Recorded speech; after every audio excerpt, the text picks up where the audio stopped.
What kind of man abandons the wife who loves him? Maybe the kind who falls in love with someone else. Or maybe the kind whose wife's miscarriage pushes him straight into another woman's arms. Before the story begins, thank you for clicking into it.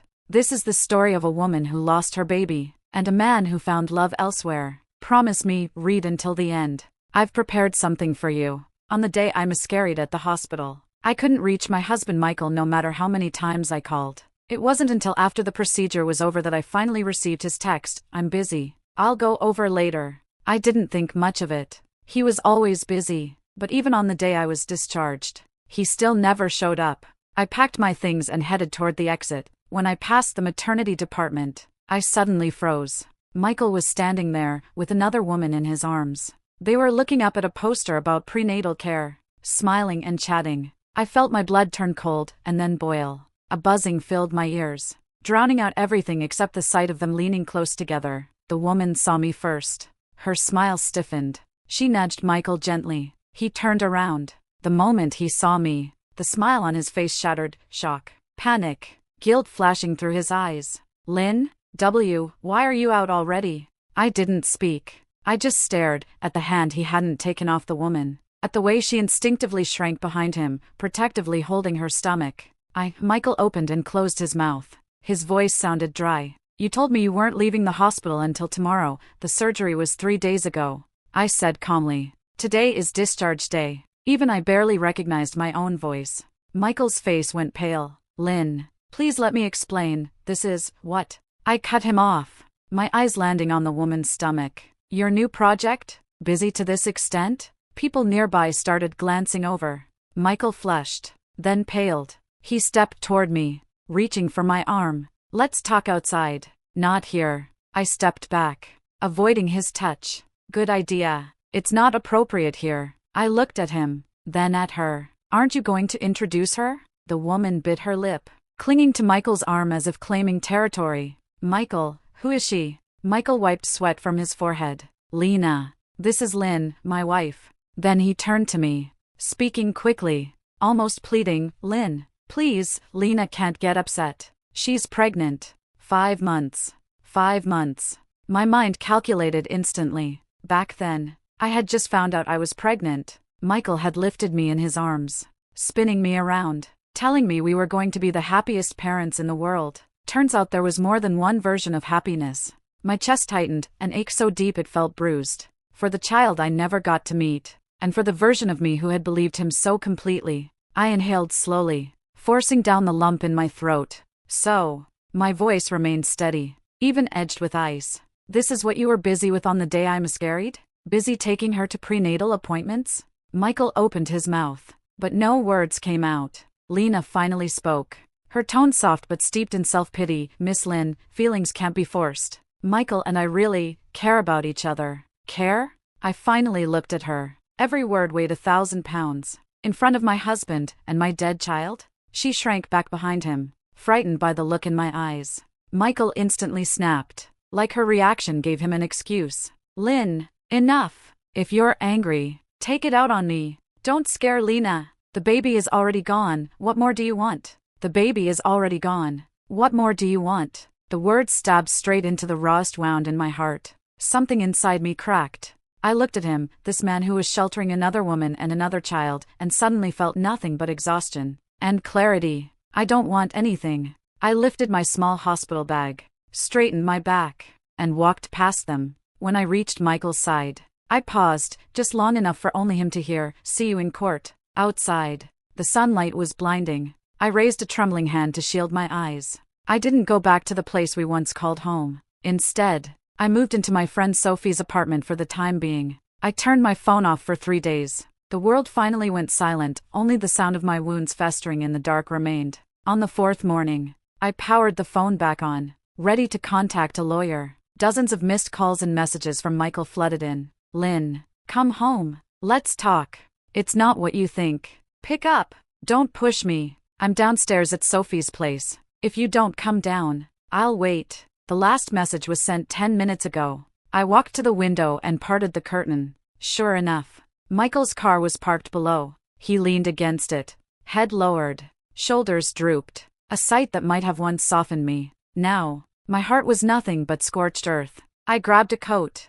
I'll go down, I told Sophie. Want me to come with you? She asked anxiously. I shook my head. Some things need to be said alone. Downstairs. Michael straightened immediately when he saw me. His expression twisted into something between guilt and desperation. Lynn, you're finally willing to see me. He reached for my hand. I stepped back, sliding both hands into my coat pockets, barriers he couldn't cross anymore. What do you want to talk about? My tone was neutral. Can we not be like this? He raked his fingers through his hair. Frustrated. Yes. I screwed up.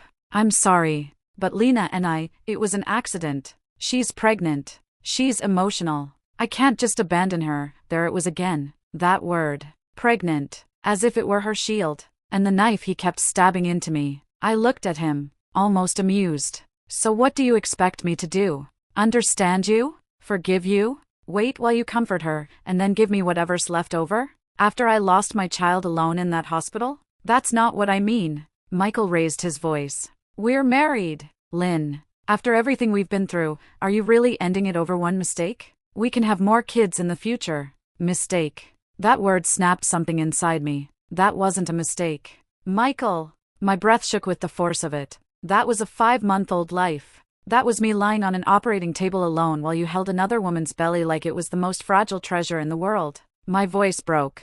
I couldn't help it. There's no future anymore. I stared at him, eyes burning. From the moment my baby died and you didn't answer your phone. From the moment I saw you two together in that hospital. Everything ended. Michael fell silent, stunned by my outburst. After a long moment, he tried again, softening his tone. Lynn, calm down. I know you're hurting. I'm hurting too, but be realistic. Divorce won't be good for you. How will you live alone? And we have so much joint property, so. I interrupted. You're afraid I'll take your money? Afraid I'll ruin the comfortable life you built? I stepped closer, looking him straight in the eye. Listen carefully. Michael, your money, your house, I don't care anymore. I care about the child who never had a chance to live. I care that you lied to me over and over. I care that when I needed you the most, you were holding someone else. The dam finally burst. You talk about love? Whatever love we had rotted the moment you stepped into her bed. And now you want to negotiate with me? I laughed, a sharp, wounded sound. Don't you feel disgusted with yourself? Michael's face twisted with anger. Lynn, you've lost your mind. Yes. I wiped the tears off my face. You drove me insane. Then my voice fell to ice. Go back and take care of your precious Lena and her precious baby. And don't come near me again. Unless it's through your lawyer. I turned and walked away. Behind me, his voice cracked with fury. Lynn, you'll regret this. I didn't look back. The wind chilled my tear-stained cheeks. But inside my chest, something heavy finally cracked open, like the first fracture in a long-buried boulder. Back at Sophie's apartment, I leaned against the door. My body was still trembling from the confrontation. The tears had stopped, but my heart felt hollow, stripped clean, yet bruised. Sophie handed me a cup of hot water and gently patted my shoulder. She didn't ask anything. For that, I was grateful. A few days later, I started dealing with real-life matters. I contacted a lawyer. She advised me to gather documents related to our joint assets and, if possible, collect evidence of Michael's infidelity. So I returned to what used to be our home. My purpose was simple: grab my personal belongings and important documents. The second I opened the door, I sensed it. A mess. A faint trace of a woman's perfume. A foreign sweetness that didn't belong here. Something pinched sharply inside me, but I smothered it. This place was no longer my home. I went straight to the study and began searching for property deeds, bank records, investment documents, anything tied to our shared finances. I was sorting through a drawer when I heard a key turning in the lock. My hands froze. Moments later, Michael walked in. Behind him, clinging to him with a practiced delicacy, was Lena. Her belly had grown noticeably larger. Her face carried the smugness of someone who believed she'd already replaced me. Michael stopped dead when he saw me. Lynn, what are you doing here? I lifted a few documents. Getting my things. Lena wrapped her arm tighter around his. Her voice soft, innocent, yet dripping with provocation. Michael, remember that stroller I liked? The imported one that's good for the baby's spine? We should buy it today. And maybe clear out some of the old, unlucky things in this house. Her eyes flicked to me, meaningfully. Lena, Michael scolded, but weakly, with indulgence rather than disapproval. My hand tightened around the documents. Unlucky things? Was she referring to my life with Michael? Or my unborn child? I raised my gaze and met hers. 5 months, I said calmly, is a fragile stage. You really shouldn't let your emotions run wild. It's bad for the baby, especially when you're thinking too much. Her expression twisted, and she instinctively covered her stomach. What do you mean? She snapped. Exactly what it sounds like. I turned to Michael. Looks like you two are already planning your new life. Perfect. Saves me time. My lawyer will contact you about the divorce and the financial split. Michael's face hardened. Lynn, we're not divorced yet. This is still my home. You can't just come here and take things without my permission. I almost laughed. Your home? I pointed to the floor. Should I remind you the down payment was from my parents? And the mortgage is in both of our names? Everything I'm taking belongs to me, or to both of us. But you, I let my eyes slide over him and Lena. You're the one parading your pregnant mistress through the house while still married. Not worried about the judge seeing that? Lena blanched. Then she snapped, her composure cracking like cheap glass. You act so high and mighty. You couldn't keep your husband. Couldn't keep your baby. No wonder Michael stopped loving you. He loves me now. Me and our baby. The words plunged deep, like a needle dipped in poison. But this time, instead of collapsing, something inside me turned sharp. I stepped toward her, forcing her back a step. Keep your baby safe first, I said coldly, because whatever you stole, someone else can steal even easier. Then I turned to Michael. And love? I let out a light laugh. This cheap, mass-produced thing you hand out to anyone who flatters your ego? If you want it, keep it. I'm done. Michael's face reddened with humiliation. He opened his mouth, but nothing came out. I gathered my documents and walked toward the door. Before leaving, I paused and said without turning around, next time you want to come into my life, book an appointment, or let your lawyer talk to mine. I closed the door behind me, shutting out their stunned and furious expressions. The calm didn't last long. One afternoon, Sophie burst into the room, furious, shoving her phone toward me. Lynn, look at this. Those two scumbags are playing the victim first. I took her phone. A well-known local mommy blogger had shared a long, melodramatic post from a burner account. The wording was soft, pitiful, dripping with fake innocence. It told the story of a devoted girl who fell in true love, but whose happiness was constantly tormented by the man's emotionally unstable ex-wife, a woman who lost her baby due to her own issues, refused to let go of a loveless marriage, and harassed the poor pregnant girlfriend out of jealousy.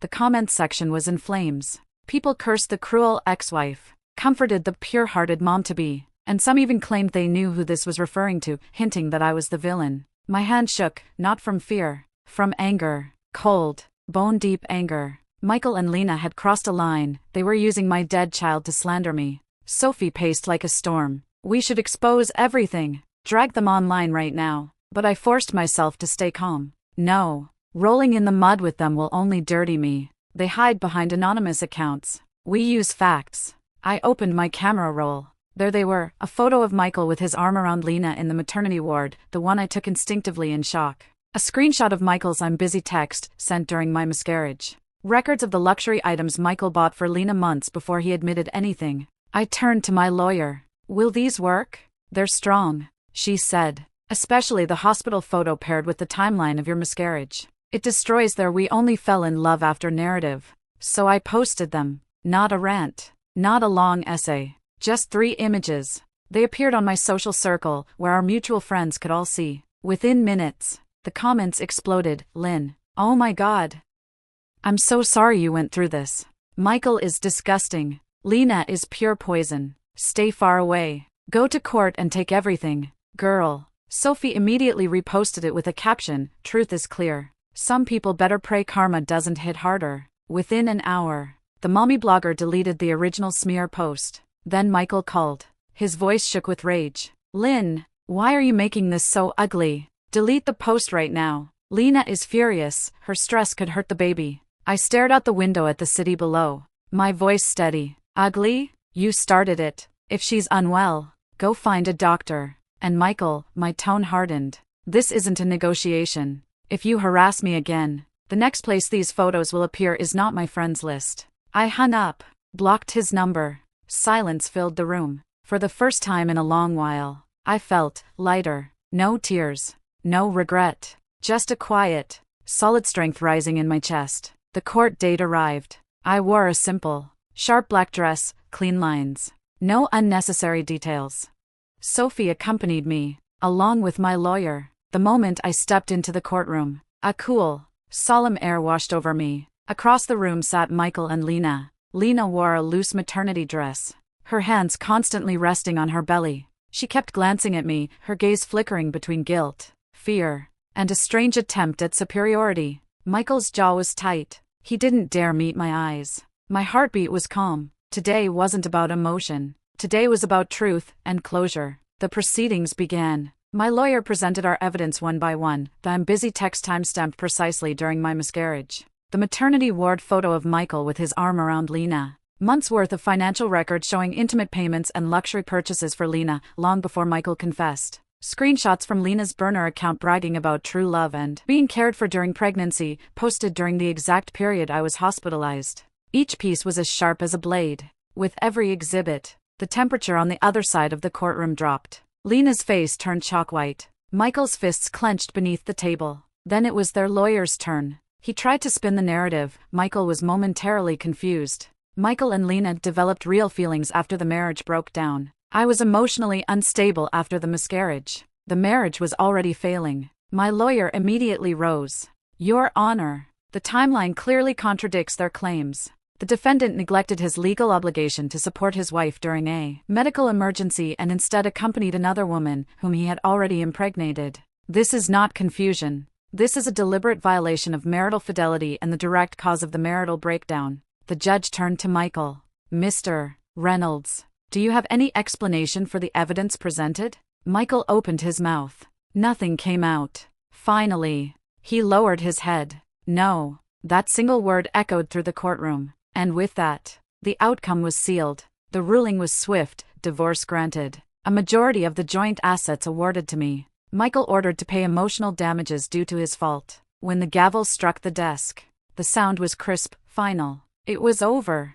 I stood, feeling something loosen inside me. No overwhelming joy. No dramatic wave of emotion. Just peace. A heavy stone finally lifted. Michael and Lena left quickly, their expressions somewhere between humiliation and panic. I didn't spare them a glance. Outside the courthouse, sunlight poured down like warm gold. Sophie hugged me tightly. Lynn, congratulations. You're free. My lawyer shook my hand. You handled today with remarkable strength. I'll continue to follow up on the asset transfers. Thank you. I told her sincerely. I stood at the top of the courthouse steps, inhaled deeply, and let the sun warm my skin. For the first time in a long while, I felt like I was standing in my own life again. I originally thought the court's ruling would be the end of everything, the final full stop. But I underestimated just how shameless some people could be. The execution of the property division ran into delays. Michael kept dragging his feet, using every excuse imaginable. My lawyer told me it wasn't unusual, just a matter of patience. But far more irritating was what came next. They started harassing me, again. They didn't dare show up at my door anymore, but Michael began calling and texting obsessively. The tone shifted from threats, to begging, to bargaining. Lynn, think about the years we had together. Don't force me into a corner. Lena is about to give birth. Everything costs money. Can't you let that compensation go? Do you want my family to fall apart? When did you become so cold? Cold? I stared at my phone and almost laughed.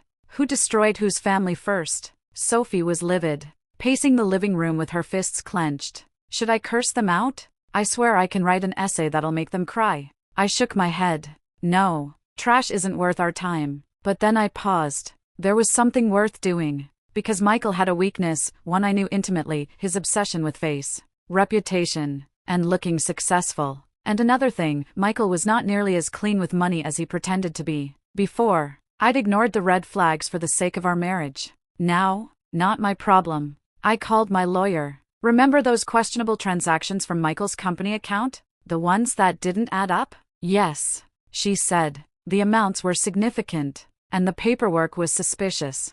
I want you to dig into them again, I said calmly. Check where the money actually went. If it's tied to Lena, prenatal bills, luxury items, apartment rent, anything. and especially whether he misused company funds. There was a sharp pause. Lynn, if he diverted corporate funds and we can prove it, this becomes a criminal matter. Then let it. I replied softly. The investigation went faster than expected. Michael had never imagined I would go this far. His sloppy attempts to cover his tracks were almost insulting. Within days, my lawyer came back with a complete picture. Michael had falsified invoices, inflated project expenses, and created fake contracts. The diverted money, tens of thousands, had been quietly funneled straight into Lena's spending: prenatal massage packages, imported maternity supplements, luxury handbags, designer baby clothes, rent for their secret love nest, every cent traced with receipts, every transfer linked to his authority at work.